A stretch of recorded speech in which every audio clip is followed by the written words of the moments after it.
Assalamualaikum warahmatullahi wabarakatuh.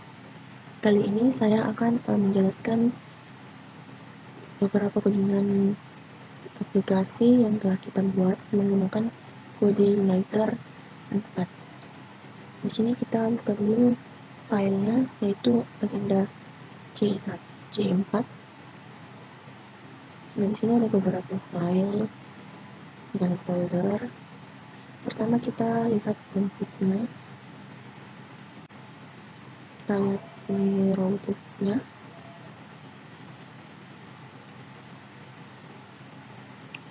Routes di sini merupakan alur atau rute yang harus dilalui dari controller untuk bisa tampil ke halaman browser. Di sini bisa kita lihat ada beberapa alur yang sudah saya pisahkan, itu alur login. Di sini alur login menggunakan controller login dan juga ada controller home untuk menampilkan beranda. Di sini ada proses login yang akan diarahkan ke controller login untuk diproses, lalu ada controller logout juga. Kemudian pada alur surat masuk, sini kita menggunakan controller dengan nama surat, dan ada beberapa alur yang terjadi di dalamnya, yaitu untuk untuk menampilkan data surat masuk yang akan ditampilkan ke folder surat masuk dan file surat masuk. Kemudian di sini ada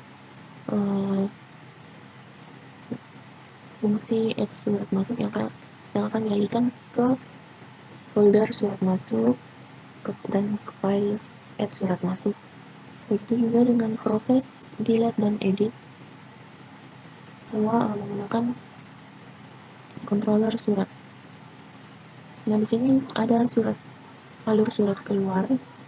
Alurnya kurang lebih sama seperti alur surat masuk. Di sini dia menggunakan controller dengan nama surat keluar, dan ada beberapa proses di dalamnya. Untuk alur user juga sama. Bedanya di sini menggunakan controller user yang tampilan segala proses tampilan ini dialihkan ke folder admin dan ke file-file yang ada di dalam folder admin. Oke, kita lanjut ke controller. Di sini ada beberapa controllernya, yaitu home. Home sendiri ini ada fungsi beranda, yaitu untuk menampilkan tampilan beranda di browser dengan titel Home ebook agenda. Lalu di controller login, di sini bisa kita lihat di mana controller login ini sudah kita hubungkan dengan model user yang akan mengelola database-nya. Di sini ada beberapa fungsi yang kita jalankan. Yang pertama itu fungsi construct untuk memudahkan kita mengakses model usernya. Di sini ada index yang akan menampilkan halaman login di browser, dan ada fungsi proses login. Nah, di sini saat variabel username dan password menerima inputan, maka akan variabel check username akan mengecek username tersebut yang diinput, dan apabila username terdaftar di dalam database, maka tidak akan muncul apa-apa. Dan apabila username ternyata tidak terdaftar, maka akan memunculkan sebuah pesan error, yaitu username tidak terdaftar, lalu akan kembali ke halaman login. Kemudian untuk Selanjutnya, mengecek password. Di sini ada untuk password verify yang akan mengambil nilai password dari variabel password tadi, dan untuk variabel penampung hashnya. Dan jika passwordnya tidak betul, maka akan menampilkan sebuah pesan error, yaitu password Anda salah, dan akan mengembalikannya ke halaman login. Namun jika password dan username-nya sudah betul, maka akan menjalankan session set, di mana kita akan login ke halaman home, dan jika berhasil maka akan muncul pesan berhasil login. Nah, di sini ada fungsi logout juga, di mana saat kita menekan tombol logout maka semua session akan dibatalkan dan kembali ke halaman awalnya, yaitu halaman login. Kemudian di sini bisa kita lihat untuk controller surat, yakni bertugas untuk menghubungkan model surat masuk dan view surat masuk dari segala proses yang terjadi di halaman surat masuk. Logika pemrogramannya ada di sini. Nah, di sini kita lihat ada fungsi surat masuk, di mana ini untuk menampilkan semua data dari database surat masuk, yang kemudian ditampilkan ke view surat masuk. Lalu di sini ada fungsi add surat masuk yang berfungsi untuk ketika kita menginsert data dalam tabel, di mana ini akan dikembalikan ke tampilan view add surat masuk yang berada di folder surat masuk. Di sini juga ada proses add surat masuk. Ini adalah fungsi untuk pemrosesan add surat, penambahan data, yang mana jika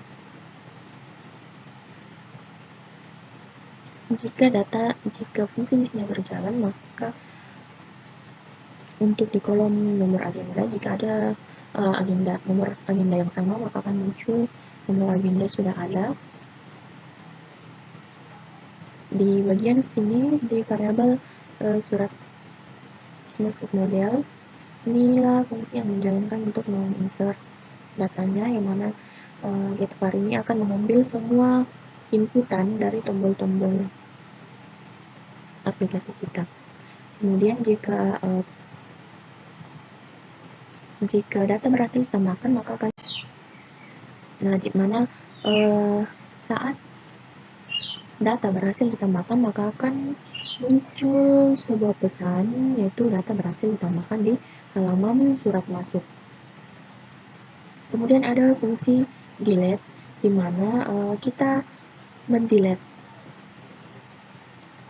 isi tabel berdasarkan nomor agenda, dan jika fungsi delete ini berhasil, maka akan muncul pesan data berhasil dihapus dan akan kembali ke halaman surat masuk. Kemudian di sini ada fungsi edit surat masuk. Di sini kita mengeditnya berdasarkan primary key, yaitu nomor agenda, di mana semua datanya akan terambil berdasarkan nomor agendanya, lalu akan dialihkan ke halaman edit surat masuk. Dan di sini ada proses edit surat masuk. Untuk proses edit surat masuknya, sini kita menggunakan model surat masuk model, tentu saja terhubung dengan database surat masuk. Di sini kita lakukan update yang akan mengirim data inputan berdasarkan nomor agenda, dan jika berhasil maka akan muncul data berhasil diubah, dan data yang tadi diedit akan kembali ke halaman surat masuk. Begitu juga dengan surat keluar. Di sini ada beberapa fungsi, yaitu fungsi untuk menangkap semua data-data untuk ditampilkan di halaman browser, kemudian fungsi untuk menambahkan surat, memproses penambahan surat, juga untuk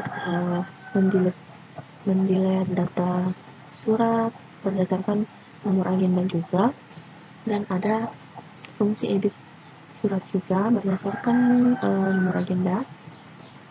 Begitu juga dengan proses edit surat keluarnya, yang lebih sama seperti proses surat masuk. Kemudian di sini ada controller user.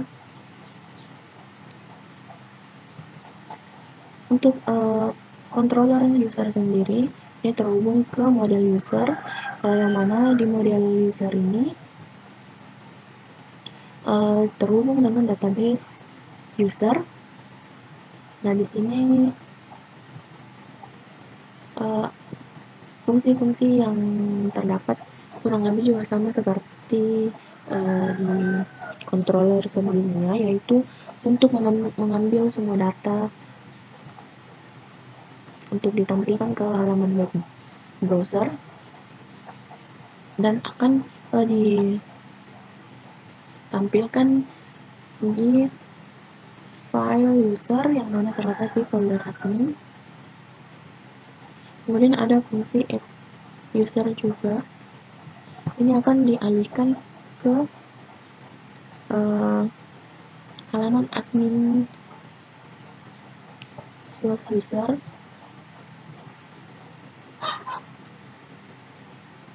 Kemudian juga ada fungsi delete.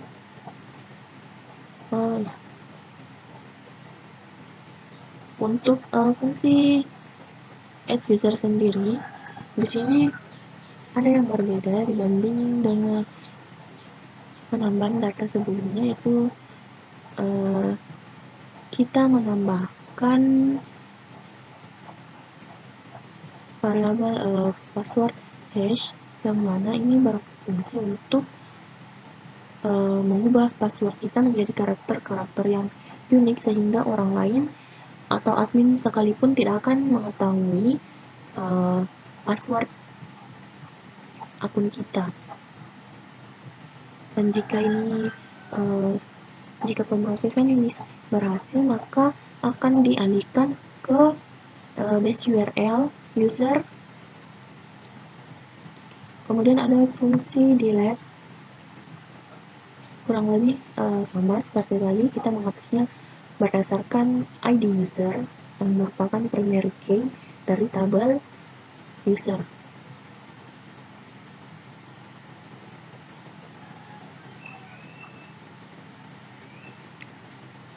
Kemudian kita beralih ke models. Ini adalah models untuk sistem loginnya. Di sini tabel yang bekerja itu adalah tabel user dengan primary key ID user. Untuk datanya sendiri kita mengambil data berupa array, dan untuk kolom-kolom yang bisa dimodifikasi yaitu nama, username, dan password. Kemudian ada model surat keluar. Tabel yang berfungsi bekerja di sini adalah tabel surat keluar dengan primary key nomor agenda, di mana fields yang bisa kita manipulasi untuk diisi secara manual, yaitu ada nomor agenda, nomor surat, tanggal surat, tujuan surat, perihal, dan keterangan. Kemudian ada model surat masuk. Di sini tabel database yang bekerja yaitu surat masuk dan dengan primary key nomor agenda. Dan untuk kolom-kolom yang bisa kita modifikasi secara manual yaitu nomor agenda, tanggal masuk, alamat pengirim, tanggal surat, nomor surat, perihal, dan keterangan. Dan di sini ada model user, di mana tabel yang kita manipulasi di sini adalah tabel user yang memiliki primary key itu ID user, dan data-data yang bisa dimanipulasi adalah data nama, username, dan password. Kemudian untuk halaman view-nya sendiri, saya membaginya menjadi beberapa folder agar lebih mudah diakses dan pemilihan alurnya. Di sini ada folder admin yang berisi tampilan untuk halaman add user, dan ini untuk tampilan halaman edit user. Untuk tampilan halaman untuk menangkap semua data yang kita input untuk ditampilkan di browser. Dan ada folder surat keluar juga, kurang lebih tampilannya sama. Ini folder untuk file untuk form editnya, dan ini file untuk tampilan beranda suratnya. Begitu juga dengan surat masuk. Di sini ada 3 file yang bekerja.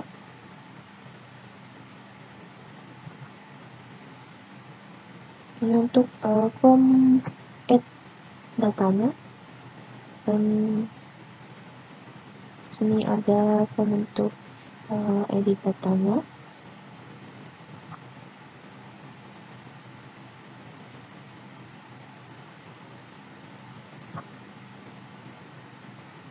Dan untuk menampilkan data-data yang telah kita input ataupun telah kita ubah.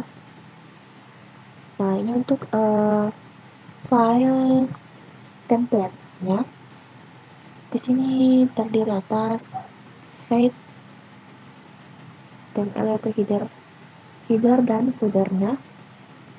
Ini akan memudahkan kita untuk membuat halaman navbar. Untuk membuat bagian navbar cuma dibuat 1 kali dan bisa digunakan untuk semua file-file lain. Nah, di sini untuk bagian headernya sendiri terdiri dari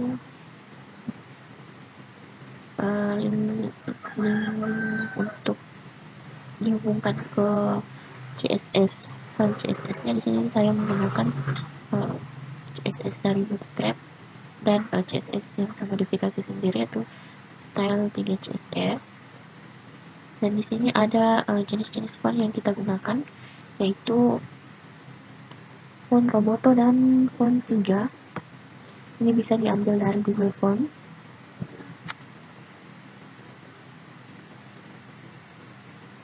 Dan untuk icon adminnya, ini saya mengambilnya dari Usefont Awesome.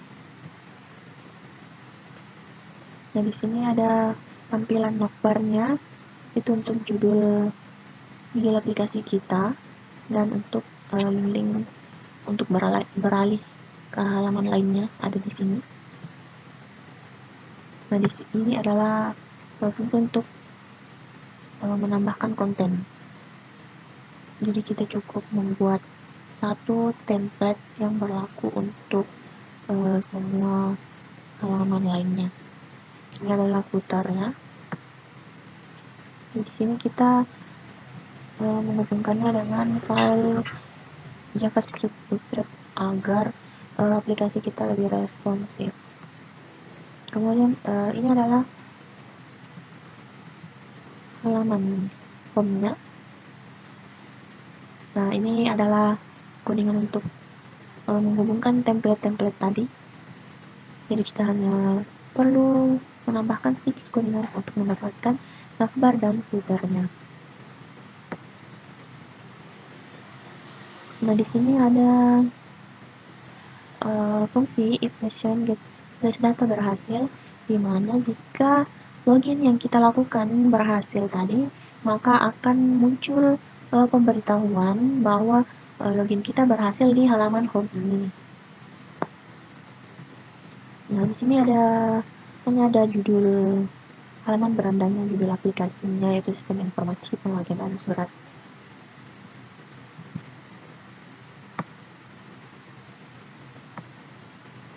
Untuk halaman loginnya sendiri ada di sini.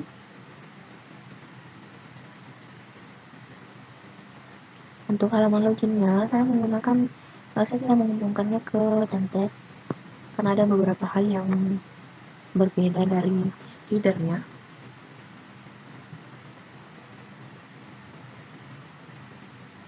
Nah, untuk di sini, ini adalah fungsi jika